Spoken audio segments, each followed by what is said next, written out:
Shalom saudara, salam jumpa kembali dengan saya Dr. Indra. Hari ini saya akan melanjutkan penjelasan prinsip baptis yang kedua tentang kebebasan jiwa. Kebebasan jiwa atau soul freedom adalah pernyataan baptis tentang hak dan tanggung jawab setiap orang untuk berhubungan dengan Allah tanpa pemaksaan kredo, perantara rohaniwan, atau campur tangan dari pemerintah. Dalam perkembangannya, prinsip ini lebih dikenal dengan sebutan doktrin keimaman orang percaya atau priesthood of believers. Saudara, beberapa implikasi dari kebebasan jiwa adalah sebagai berikut. Yang pertama, individu sebagai pusat.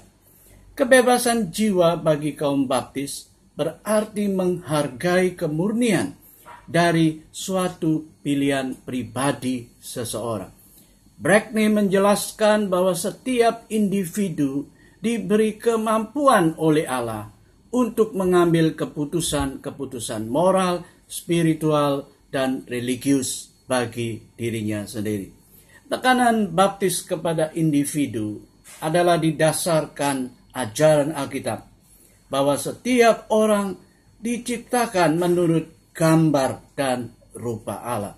Kejadian pasal yang pertama ayat yang ke-26 dan Mazmur nomor 8. Saudara, meskipun para penafsir Alkitab dan teolog telah berdebat sekian lama tentang arti yang sebenarnya dari nas Alkitab tersebut, kaum baptis sepakat bahwa kebebasan jiwa adalah mengenai harkat dan nilai yang tak terbatas dari setiap individu. Implikasi yang kedua adalah keutamaan pribadi. Dasar bagi kebebasan jiwa adalah pertanyaan Yesus di dalam Matius 16 ayat ke-15 yang menuntut sebuah tanggapan pribadi dan bukan tanggapan kelompok orang. Matius 16 ayat 13 dan 14. Oleh karena itu, kaum baptis sangat bersikeras bahwa iman yang menyelamatkan haruslah bersifat pribadi dan bukan bersifat kolektif. Harus bersifat relasi dan bukan ritualistis.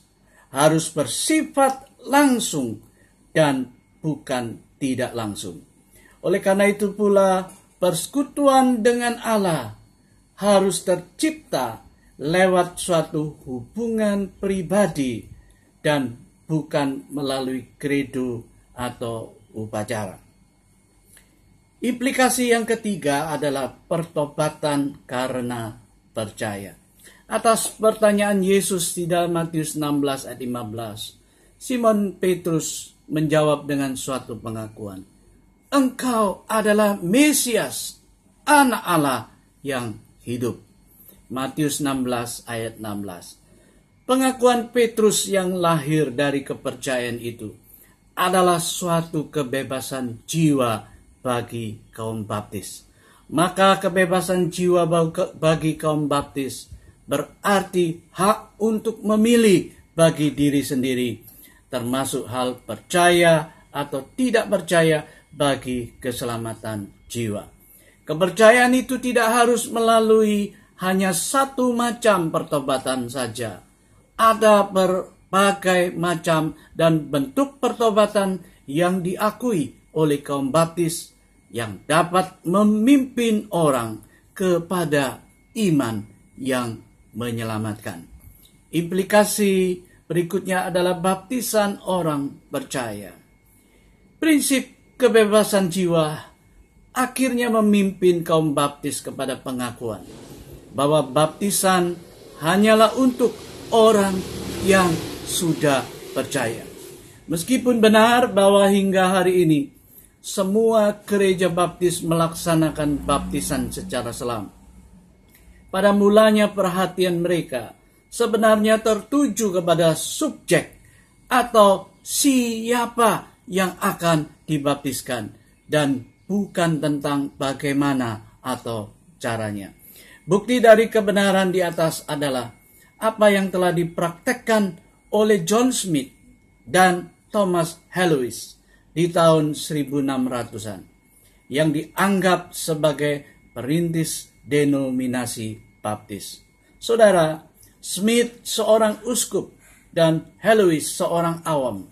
Waktu itu memimpin perjalanan sekelompok kecil orang-orang Anglikan dari Gainsborough, Inggris, menuju Amsterdam, Belanda pada tahun 1607 atau 1608. Saudara, sekitar tahun 1609, Smith diyakinkan bahwa baptisan harus dilaksanakan hanya bagi orang yang percaya saja. Oleh karena menyadari bahwa dirinya sendiri dan para pengikutnya telah dibaptiskan ketika masih bayi dan belum dapat mengambil keputusan untuk percaya kepada Kristus, maka Smith mula-mula membaptiskan dirinya sendiri dengan cara menuangkan air ke atas kepalanya, dan kemudian ia membaptiskan para pengikutnya.